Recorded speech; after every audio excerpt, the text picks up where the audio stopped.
Hi, ಇವತ್ತು ನಾನು ಬಿಸಿಬೇಳೆ ಬಾತ್ ಮಾಡ್ತಾ ಇದ್ದೀನಿ.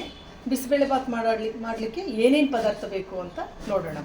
ಬಿಸಿಬೇಳೆ ಬಾತ್ ಮಾಡಲಿಕ್ಕೆ ಬೇಕಾದಂಥ ಮುಖ್ಯವಾದ ಪದಾರ್ಥಗಳು. ಮೊದಲನೇದಾಗಿ 1 ಕಪ್ಪು ಅಕ್ಕಿ. ಈ ಕಪ್ಪಿನಿಂದ 1 ಕಪ್ಪು ಅಕ್ಕಿ ತೊಗೊಂಡಿದ್ದೀನಿ. ಆ ಕಪ್ಪಲ್ಲಿ ಅರ್ಧ ಅಂತ ಹೇಳಿದ್ರೆ ಈ ಕಪ್ಪಲ್ಲಿ 1 ಕಪ್ಪು ಬೇಳೆ ತೊಗೊಂಡಿದ್ದೀನಿ. ನಂತರ ಕ್ಯಾರೆಟು, ಬೀನ್ಸು, ಕ್ಯಾಪ್ಸಿಕಮ್ಮು, ಆಲೂಗಡ್ಡೆ, ಟೊಮೊಟೊ, ಈ ಚಿಕ್ಕದು ಈರುಳ್ಳಿ, ಸಾಂಬಾರು ಈರುಳ್ಳಿ ಇದೆಯಲ್ಲ ಅದೊಂದು ಸ್ವಲ್ಪ ತೊಗೊಂಡಿದ್ದೀನಿ. ನಂತರ ಒಂದು 8ರಿಂದ 10 ಕರಿಬೇವಿನ ಹೆಸರು, ಒಂದು ದೊಡ್ಡ ನಿಂಬೆಹಣ್ಣಿನ ಗಾತ್ರದಷ್ಟು ಹುಣಸೆಹಣ್ಣನ್ನು ನಾನು ನೀರಲ್ಲಿ ನೆನೆಸಿಟ್ಕೊಂಡಿದ್ದೀನಿ. ಆಲೂಗಡ್ಡೆ, ಸ್ವಲ್ಪ ನುಗ್ಗೆಕಾಯಿ ತೊಗೊಂಡಿದ್ದೀನಿ. ಸ್ವಲ್ಪ ಫ್ಲೇವರ್ಗೋಸ್ಕರ ನಾನು ಒಂದು ಅರ್ಧ ನುಗ್ಗೆಕಾಯಿ ತೊಗೊಂಡಿದ್ದೀನಿ. ಒಂದು 10ರಿಂದ 15 ಕ್ಯಾಶ್ಯೂ ನಟ್ಸ್ ತೊಗೊಂಡಿದ್ದೀನಿ. ಒಂದು ಅರ್ಧ ಇಂಚಷ್ಟು ಶುಂಠಿನ ಜಜ್ಜಿ ಇಟ್ಕೊಂಡಿದ್ದೀನಿ.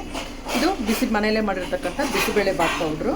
ನಂತರ ಸ್ವಲ್ಪ ಬೆಲ್ಲ, ಆನಂತರ ಒಣ ಕೊಬ್ಬರಿ, ಒಂದು ಸ್ವಲ್ಪ ಒಣ ಕೊಬ್ಬರಿ ತೊಗೊಂಡಿದ್ದೀನಿ. ನಂತರ ಸ್ವಲ್ಪ ಗಸಗಸೆ ಮತ್ತು ರುಚಿಗೆ ತಕ್ಕಷ್ಟು ಉಪ್ಪು. ಈ ಗಸಗಸೆ ಮತ್ತು ಒಣ ಕೊಬ್ಬರಿನ ನಾನು ಸ್ವಲ್ಪ ಹುರಿದ್ಬಿಟ್ಟು ಪುಡಿ ಮಾಡಿ ಕೊನೆಯಲ್ಲಿ ಹಾಕ್ಕೊಳ್ತೇನೆ. ಆಯಿಲ್ ಹಾಕ್ಕೊಳ್ತೀನಿ. ಇನ್ನೂ ಕಡಿಮೆ ಹಾಕ್ಕೋಬೋದು, ಒಂದು 30 ml ಹಾಕ್ಕೋಬೋದು. ನಾನು ತರಕಾರಿ ಎಲ್ಲ ಇದು ಬೇಯಲಿಕ್ಕೋಸ್ಕರ 60 ml ಅಷ್ಟು ಆಯಿಲನ್ನು ಹಾಕ್ಕೊಂಡಿದ್ದೀನಿ. ಈಗ ಎಣ್ಣೆ ಕಾದಿದೆ. ನಾನು ಸಾಸಿವೆ, ಜೀರಿಗೆ ಮತ್ತು ಕಡಲೆಬೇಳೆ, ಉದ್ದಿನಬೇಳೆ ಹಾಕ್ಕೊಳ್ತಾ ಇದ್ದೀನಿ. ನಂತರ ತರಕಾರಿಗಳನ್ನು ಹಾಕ್ಕೊಳ್ತೀನಿ.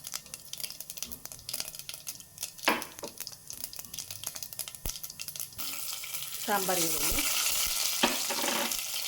ಆಲೂಗಡ್ಡೆ,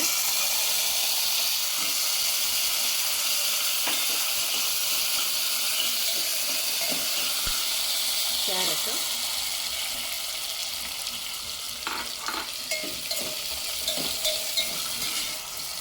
ಬೀನ್ಸು,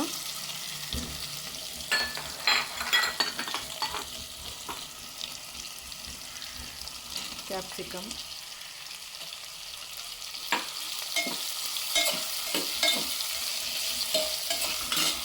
ನುಗ್ಗೆಕಾಯಿ, ಈ ಎಲ್ಲ ಥಿಂಗ್ಸನ್ನು ಹಾಕ್ಕೊಂಡು ಒಂದು 2 ನಿಮಿಷ ಫ್ರೈ ಮಾಡ್ಕೊಳ್ತೀನಿ.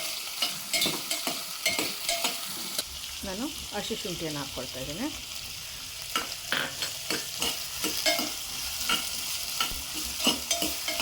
ಹಸಿ ಶುಂಠಿ ಹಾಕಿದ ನಂತರ ನಾನು 1 ಕಪ್ ಅಕ್ಕಿ ತೊಳೆದಿಟ್ಕೊಂಡಿದ್ದೀನಲ್ಲ ಅದನ್ನು ಹಾಕ್ಕೊಳ್ತಾ ಇದ್ದೀನಿ.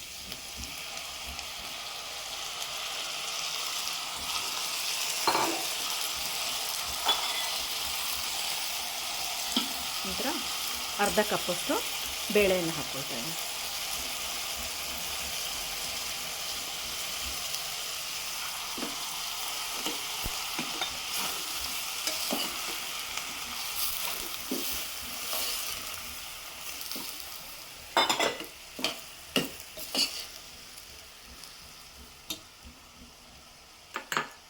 ನಂತರ ನಾನು 1 table spoon, 2 table spoon, 3 table ಸ್ಪೂನಷ್ಟು ಬಿಸಿಬೇಳೆ ಬಾತ್ ಪೌಡ್ರು ಮನೆಯಲ್ಲೇ ಮಾಡಿಟ್ಕೊಂಡಿರೋದನ್ನು ಹಾಕ್ತಾಯಿದ್ದೀನಿ.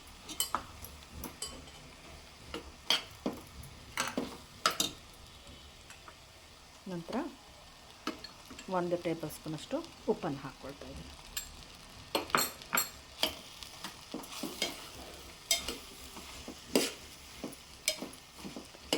ಈ ಎಲ್ಲ ದಿನಸುಗಳನ್ನ ಹಾಕ್ಬಿಟ್ಟು ಈಗ ನಾನು 1 ಕಪ್ ಅಳತೆಗೆ 3 ಅಳತೆ ಅಷ್ಟು ನೀರು ಹಾಕ್ಕೊಳ್ತಾ ಇದ್ದೀನಿ. 2, 3, 1 ಕಪ್ 3 ಅಳತೆ ನೀರು ಹಾಕ್ಕೊಂಡಿದ್ದೀನಿ. ಇದಕ್ಕೆ ಇನ್ನೊಂದು ಗ್ಲಾಸ್ ನೀರು ಹಾಕ್ಕೊಳ್ತೀನಿ. ಅದು ಅಕ್ಕಿ 1 ಕಪ್ ಇದ್ದು 3 ಕಪ್ ನೀರು ಹಾಕಿದ್ದೀನಿ. ಬೇಳೆಗೆ ಅರ್ಧ ಕಪ್ ಇದೆ, ಅದರಿಂದ 1 ಕಪ್ ನೀರು ಒಟ್ಟು ನಾನು ಇದರಿಂದ 4 ಕಪ್ಪು ನೀರನ್ನು ಹಾಕ್ಕೊಂಡಿದ್ದೀನಿ. ಈ ಎಲ್ಲ ಥಿಂಗ್ಸನ್ನು ಹಾಕ್ಬಿಟ್ಟು ನಾನು ಕುಕ್ಕರನ್ನು ಮುಚ್ಚಿಬಿಟ್ಟು ಇಡ್ತೇನೆ. ಈಗ ನಾನು ಕುಕ್ಕರನ್ನು ಮುಚ್ಚಿಬಿಟ್ಟು 3 ವಿಷಲ್ಲು ಕೂಗಿಸ್ಕೋಬೇಕು. ಈಗ ನಾನು ಸ್ಟವನ್ನು ಆನ್ ಮಾಡ್ಕೊಂಡಿದ್ದೀನಿ. 1 ಟೇಬಲ್ ಸ್ಪೂನಷ್ಟು ಗಸಗಸೆಯನ್ನು ಹುರ್ಕೋಬೇಕು ಅಂತ ಹೇಳಿದ್ನಲ್ಲ, ಅದನ್ನು ಹುರ್ಕೊಳ್ತಾ ಇದ್ದೀನಿ. ಅದನ್ನು ಚೆನ್ನಾಗಿ ಹುರ್ಕೊಳ್ಬೇಕು.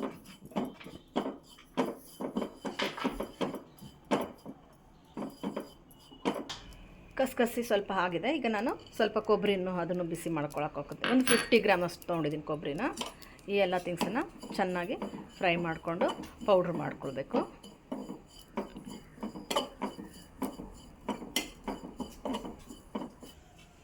ನಾನು ಈಗ ಸ್ಟವ್ ಆನ್ ಮಾಡಿಕೊಂಡು 1 ಟೇಬಲ್ ಸ್ಪೂನಷ್ಟು ಎಣ್ಣೆ ಹಾಕ್ಕೊಳ್ತಾ ಇದ್ದೀನಿ. ಕುಕ್ಕರ್ ಕೂಗೋದ್ರೊಳಗೆ ಕುಕ್ಕರ್ ಆಲ್ರೆಡಿ 2 ವಿಷಲ್ ಆಗಿದೆ.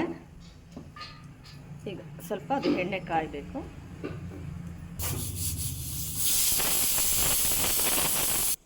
ನಾನು ಈಗ ಮೇಲ್ಗಡೆ ಬಿಸಿಬೇಳೆಭಾತ್ ರೆಡಿ ಆದಮೇಲೆ ಒಗ್ಗರಣೆ ಕೊಡಲಿಕ್ಕೋಸ್ಕರ ನಾನು ಸಾಸಿವೆ, ಜೀರಿಗೆ, ಉದ್ದಿನಬೇಳೆ ಹಾಕ್ಕೊಂಡು ಸ್ವಲ್ಪ ಗೋಡಂಬಿ ಹಾಕ್ತಾಯಿದ್ದೀನಿ. ಅದು ಕ್ರಿಸ್ಪಿನೆಸ್ ಹೋಗುತ್ತೆ, ಅದರಿಂದ ಈಗ ಹಾಕ್ಕೊಳ್ತಾ ಇದ್ದೀನಿ.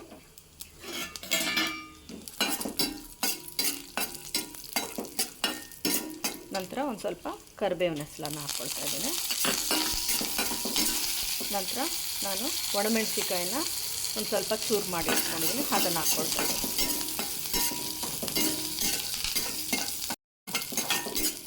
ನಂತರ ನಾನು ಟೊಮೊಟೊ ಹಾಕ್ಕೊಳ್ತಾ ಇದ್ದೀನಿ. ಟೊಮೊಟೊ ಕುಕ್ಕರಲ್ಲಿ ಹಾಕಿದರೆ ತುಂಬ ಸ್ಮ್ಯಾಶ್ ಆಗಿಬಿಡುತ್ತೆ, ಆದ್ದರಿಂದ ನಾನು ಟೊಮೊಟೊ ಸ್ವಲ್ಪ ಇವಾಗ ಹಾಕ್ಕೊಳ್ತಾ ಇದ್ದೀನಿ.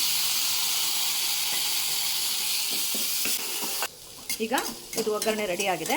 ಇದನ್ನು ನಾನು ಆಫ್ ಮಾಡಿ, ಈಗ ನಾನು ಇದಕ್ಕೆ ಅದು ಬಿಸಿಬೇಳೆ ಬಾತಿನ ಹದಕ್ಕೆ ಇಲ್ಲ, ಸ್ವಲ್ಪ ವಾಟರ್ ಕಡಿಮೆ ಆಗಿದೆ. ನಾನು ಹಾಟ್ ವಾಟರ್ ರೆಡಿ ಇಟ್ಕೊಂಡಿದ್ದೀನಿ. ಸ್ಟವ್ ಆನ್ ಮಾಡಿಬಿಟ್ಟು ಒಂದು 2 ಗ್ಲಾಸಷ್ಟು ವಾಟ್ರನ್ನು ಹಾಕ್ಕೊಳ್ತಾ ಇದ್ದೀನಿ.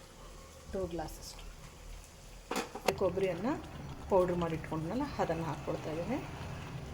ನಂತರ ಹುಣಸೆ ಹುಳಿಯನ್ನು ನಾನು ಒಂದು ದೊಡ್ಡ ನಿಂಬೆಹಣ್ಣು ಗಾತ್ರದ್ದು ಸೋಸಿ ಇಟ್ಕೊಂಡಿದ್ದೀನಿ, ಅದನ್ನು ಹಾಕ್ಕೊಳ್ತಾ ಇದ್ದೀನಿ. ಆಗಲೇ 1 ಟೇಬಲ್ ಸ್ಪೂನಷ್ಟು ಉಪ್ಪನ್ನು ಹಾಕಿದ್ದೆ. ನಾನೀಗ ಇನ್ನು ಅರ್ಧ ಸ್ಪೂನಷ್ಟು ಉಪ್ಪನ್ನು ಹಾಕ್ಕೊಳ್ತಾ ಇದ್ದೀನಿ. ಅರ್ಧ ಟೇಬಲ್ ಸ್ಪೂನ್ ಗೋಡಂಬಿಯನ್ನು ಫ್ರೈ ಮಾಡಿದ್ದು ಹಾಕ್ಕೊಳ್ತಾ ಇದ್ದೀನಿ.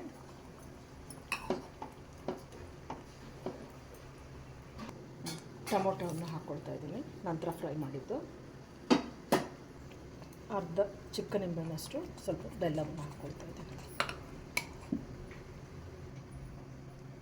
ಹೀಗೆ ಎಲ್ಲ ಥಿಂಗ್ಸ್ ಹಾಕ್ಕೊಡಿದ್ವಿ. ಬಿಸಿಬೇಳೆಭಾತು ಈ ಒಂದು ಕನ್ಸಿಸ್ಟೆನ್ಸಿ ಇರಬೇಕು, ಈ ಅದಕ್ಕಿರಬೇಕು. ಈಗ ನಾನು ಕೊನೆಯದಾಗಿ ಒಂದು ಸ್ವಲ್ಪ ಕೊತ್ತಂಬರಿ ಸೊಪ್ಪನ್ನು ಹಾಕ್ಕೊಳ್ತಾ ಇದ್ದೀನಿ.